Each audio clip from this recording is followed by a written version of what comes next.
Semoga ini enggak ya, soalnya ini terlalu kenceng, bilang.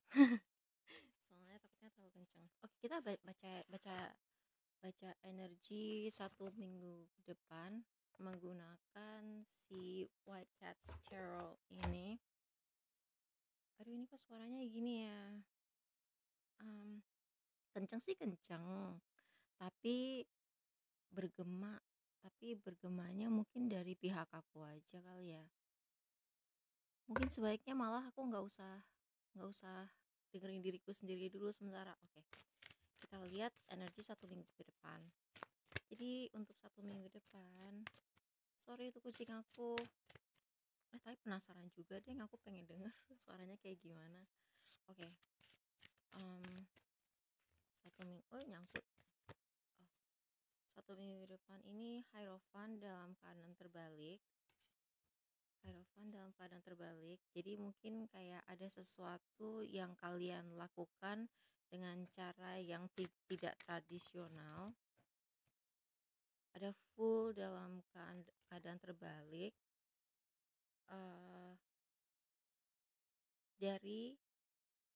Oke, tadi kan kalian melakukan sesuatu dengan tidak tradisional ya. Jadi dari hal yang kalian lakukan secara tidak tradisional tadi, kalian menjadi belajar sesuatu.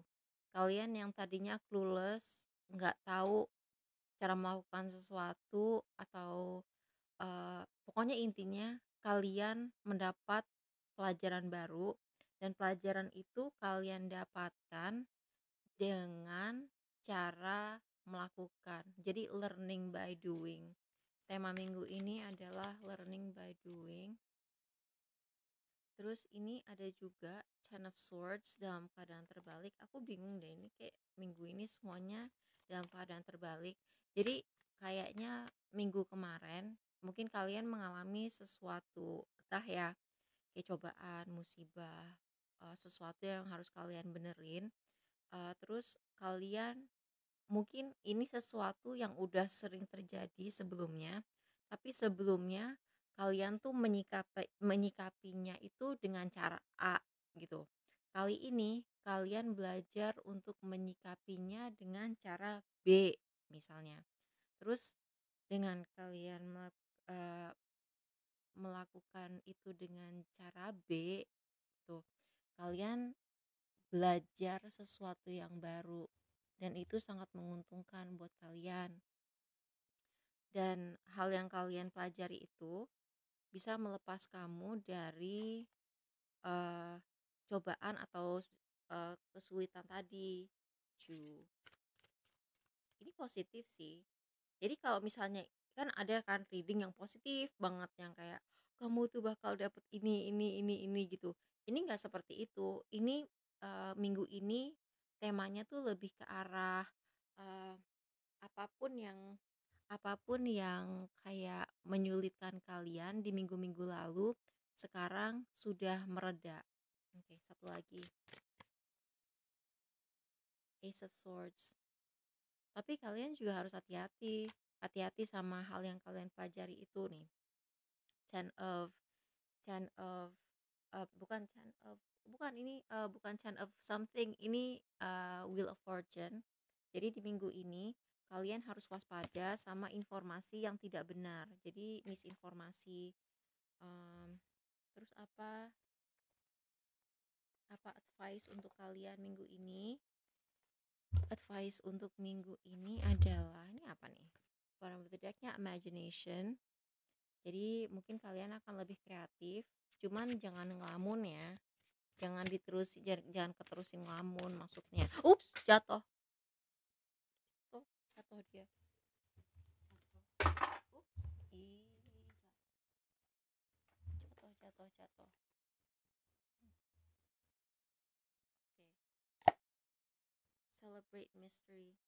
Celebrate mystery. Jadi di satu sisi kamu itu disarankan untuk belajar dari praktek. Jadi belajarnya tuh dengan praktek gitu, jangan kayak pasrah cuman dengerin kata orang. hati-hati sama misinformasi, hati-hati sama apa tuh informasi yang tidak akurat. Tapi di sisi lain, ketika kamu tidak tahu jawabannya, nikmati aja prosesnya, terus berserah sama Tuhan, berserah sama ahlinya, gitu juga Tuhan, tapi juga konsultasi sama orang-orang yang udah lebih berpengalaman dalam bidang tersebut. Terus apalagi aku mau nanya ya soal keuangan segala macam. Oke, mari kita teruskan. Kita tanyain percintaan dan keuangan. Oke? Jadi ini general energy aja. Sekalian aku nyobain mic streaming. Terus habis ini aku kerja deh, ngerjain yang harus aku kerjakan. Oke. Jadi untuk keuangan apa cinta dulu ya? Pentingan mana? Pentingan menurut aku pentingan keuangan. Soalnya kalau misalnya kita punya masalah keuangan, cintanya juga nggak lancar dong, ya kan? Terus keuangan itu juga sering jadi akar permasalahan cinta. Jasa kayak yang ahli aja. Tapi bener tahu. Oke. Untuk keuangan tadi ya, keuangan kartunya bareng Deck untuk keuangan adalah 9 Nine of Swords. Jadi kamu tuh gelisah, tapi apakah kamu memang harus gelisah atau kalian aja yang terlalu lebay gelisah? Padahal sebenarnya solusinya ada, jawabannya adalah kamu tidak perlu gelisah, kamu tuh overthinking. Kamu masalah masalah keuangan kamu akarnya dua.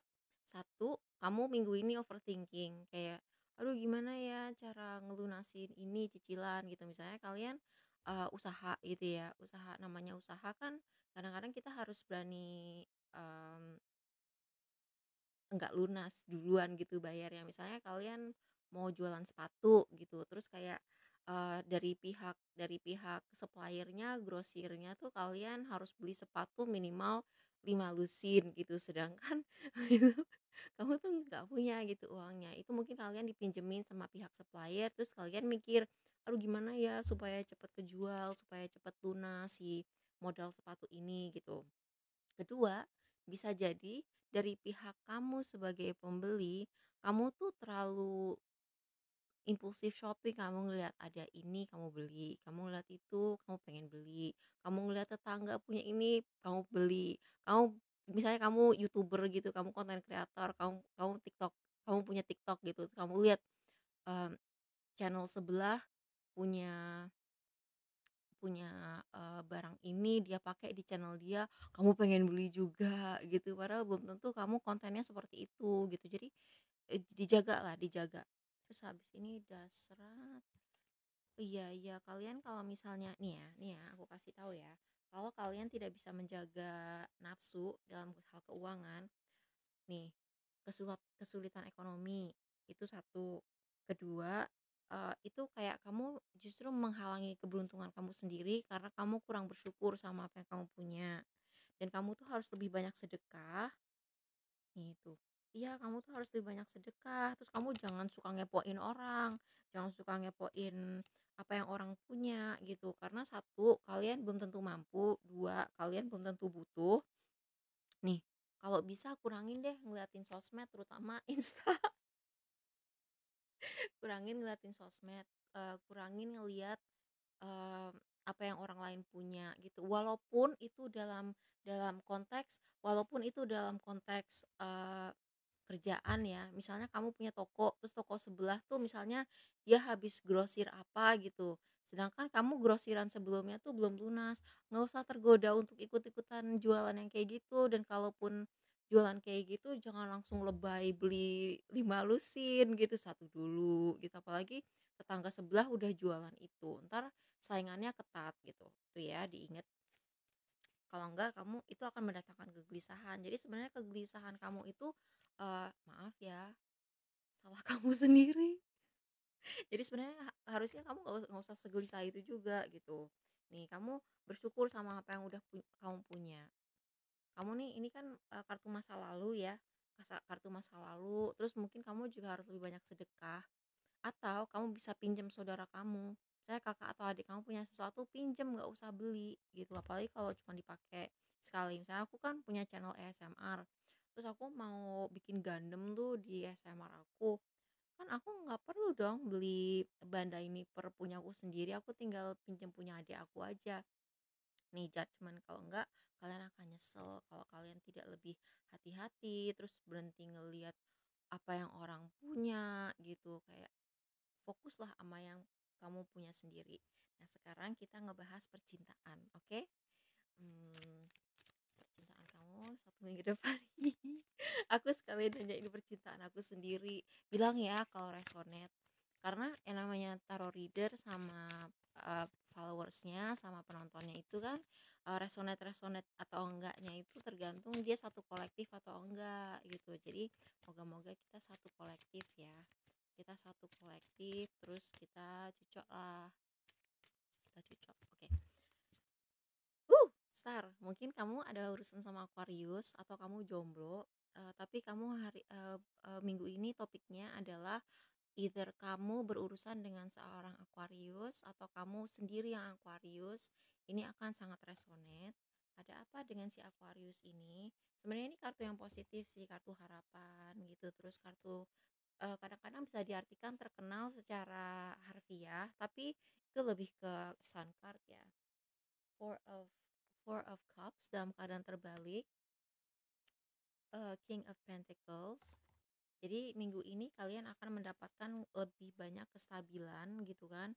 Kalau minggu-minggu lalu kalian mungkin sebenarnya sih belum belum ada komitmen ya minggu ini gitu. Atau mungkin kalau misalnya kesulitan-kesulitan yang ada di minggu lalu tuh mungkin belum pergi gitu. Kalau misalnya ada kekhawatiran-kekhawatiran yang kamu punya dari minggu lalu masih kebawa di minggu ini gitu kan, masih kebawa, tapi kamu bisa lari dari itu gitu. Jadi kayak misalnya gini, misalnya crush kamu atau pasangan kamu ngomong sesuatu yang nyakitin, atau dia melakukan sesuatu yang nyakitin, atau dia flirting sama laki atau perempuan lain di depan kamu, kayak kamu punya pilihan untuk ninggalin dia gitu. Kamu punya pilihan untuk ninggalin dia, kamu punya pilihan untuk tetap stay atau enggak sama dia, kamu enggak harus merhatiin apa yang dia lakukan, kamu bisa cepet move on. Tapi kayak ada sih niat untuk kayak entah ini dia ngasih lebih lebih banyak kestabilan ke kamu karena mungkin dia nyadar ya kamu bisa ninggalin dia kapan aja, tapi enggak, itu ada toksik ya. Jadi ngancem orang aku bisa ninggalin kamu itu agak toksik, tapi mungkin dia akan nyadar dengan sendirinya bahwa kamu tuh punya banyak pilihan lain gitu, karena banyak yang merhatiin kamu, dan dia akan menyadari hal itu dan dia juga akan merhatiin kamu tuh. Kalau kamu merasa tidak diikut sertakan ke dalam hidupnya dia, misalnya dia nggak pernah cerita apa yang terjadi di, misalnya kalian masih pacaran terus dia nggak cerita ada drama apa di keluarganya, dia akan mulai terbuka. Terus mungkin juga di sini ada faktor uang ya. Jadi mungkin dia lagi struggling secara keuangan dan itu bikin kalian kayak itu bikin suasana uh, itu mungkin akan bikin suasana hubungan kamu jadi agak tegang. Bukan berarti kamu matre ya, tapi kadang-kadang kayak kamu ngelihat cara dia ngehandle uang itu bikin kamu ilfeel. Misalnya ini orang boros banget ya, yang dia beli tuh nggak penting gitu, itu bisa bikin uh, kamu ilfeel gitu. Karena kan kalau misalnya kalian pengen komitmen sama orang atau kalian udah nikah sama orang ini, kalian tentunya pengen punya pasangan yang bertanggung jawab kan. Nah mungkin kalian merhatiin nih orang kok sering beli yang enggak gitu. Jadi kayaknya akan ada keraguan dari pihak kamu sih, kalian akan nerusin apa enggak sama sama orang ini. Nah orang ini sendiri perasaannya gimana ke kamu, perasaan dia ke kamu minggu ini gimana, dan bagaimana dia akan membuat perasaan kalian ke dia minggu ini gimana. Oke, jadi perasaan dia ke kamu minggu ini adalah wow, oke. Dia lagi nggak fokus sih ke kalian minggu ini. Dia lagi nggak fokus, ada hal lain yang menjadi fokus dia, dan itu kemungkinan ada hubungannya sama keuangan. dan kerjaan dia atau karir dia gitu. Jadi mungkin dia ngejar jenjang karir yang lebih tinggi karena jujur aja nih orang merasa tidak cukup baik untuk kalian. Dan memang mohon maaf, mungkin kenyataannya kayak begitu. Mungkin dia masih belum stabil secara karir atau keuangan, atau mungkin dia masih kurang dewasa. Terus perasaan kalian ke dia minggu ini gimana? Oops, Wheel of Fortune. Perasaan kalian akan berubah sih. Ini perasaan kalian akan berubah ke positif atau negatif. Perasaan kamu akan berubah ke positif atau negatif. Negatif. Kalian tuh akan nyadar bahwa mungkin beberapa dari kalian nyadar bahwa mungkin ini bukan buat yang belum nikah ya, belum buat yang belum nikah, mungkin kalian akan nyadar nih orang bukan jodoh aku. Atau kalau misalnya kalian udah nikah, kalian udah ngelihat sisi negatifnya ya, semua orang punya sisi negatif kan. Lambat laun, sooner or later kalian pasti akan ngelihat kan, tapi kalian akan lebih fokus sama diri kalian sendiri. Jadi kalian pikir, ah ya udahlah ya, nih laki nggak bertanggung jawab, tapi aku bisa kok ngerawat diriku sendiri, aku bisa kok tuh. Kalian tuh jadi lebih fokus sama self love minggu ini. Dan kalian udah nggak menunda-nunda pekerjaan lagi. Jadi mungkin kalian tuh pelariannya tuh lebih ke kerjaan, dan kalian lebih pinter menginvestasikan waktu. Enggak lagi kayak terlalu menghabiskan waktu mikirin nih orang, tapi fokus ke diri sendiri untuk perkembangan diri. Itu positif sih. Jadi kayak daripada aku ngejual mimpi yang enggak ke kalian, mendingan aku jual yang kayak begini aja kan. Aku bilang, ya sebenarnya minggu ini enggak yang 100% positif, tapi perkembangannya tuh ada gitu. Perkembangannya tuh mungkin lebih ke arah perkembangan diri. Iya. Dan beberapa kalian juga akan move on. Aku ngelihat dengan kartu star tadi itu kan kartu pertemanan ya. Nih, star dalam keadaan terbalik, si pada dasarnya si sun itu kan juga star. Jadi mungkin kalau kalau kalian masih di level gebetan, masih level crush gitu ya. Mungkin kalian nyadar bahwa crush kalian tuh orangnya asik, tapi mungkin lebih cocok dijadikan temen. Dan kalian jangan panik ya. Kalian ngedenger kayak begini, jangan jangan panik. Maksudnya kalian denger, oh, gue minggu ini nyadar bahwa crush gue lebih pantas dijadiin temen gitu kan. Mungkin kalian justru malah akan lega gitu, karena mungkin kalau misalnya sama orang ini perjuangannya terlalu banyak gitu. Jadi begitu kalian nyadar bahwa oh dia lebih cocok dari temen, kalian malah akan lega, malah akan happy gitu. Terus kalian bisa nyari jodoh yang lebih sesuai dengan sifat kalian gitu. Dan bukan berarti kamu musuhin orang ini gitu, tapi kamu temenan sama orang ini, oke nih orang asik jadiin temen gitu kan, tapi nggak berarti kamu harus pacarin. Dan dengan kamu ngelihat segala kekurangannya yang bikin kamu ilfeel, kamu jadi nggak baper lagi dan kamu lebih lebih santai gitu temenan sama orang ini. Karena aku ngelihat orang ini juga ada kok positifnya, tapi dia positifnya itu lebih lebih baik kalau kamu tuh berinteraksi sama dia sebagai temen. Mungkin dia bisa ngasih advice bagus dalam hal karir, atau dalam hal misalnya dia ngajarin kamu jualan, atau mungkin dia ngajarin kamu apa ya, dia ngajarin kamu jualan, dia ngajarin kamu ngonten gitu, atau dia kalau misalnya di kantor dia ngajarin kamu cara pakai Microsoft Excel gitu sih, siapa tahu kan. Dan mungkin positifnya dia itu mungkin lebih lebih ke arah situ gitu. Jadi ya, ilfeel sama crush itu bukan sesuatu yang negatif.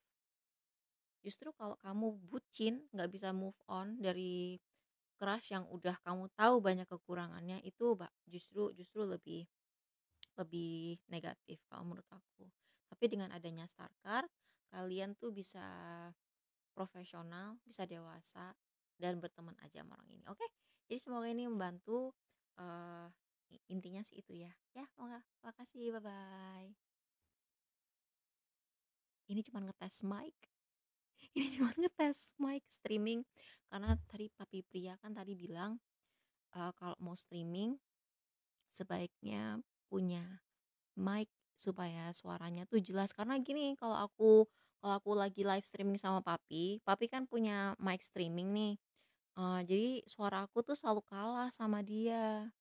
Nah, dengan kita sama-sama pakai mic ini, suara suara aku nggak tenggelam gitu, dan ini mic juga nggak mahal kok.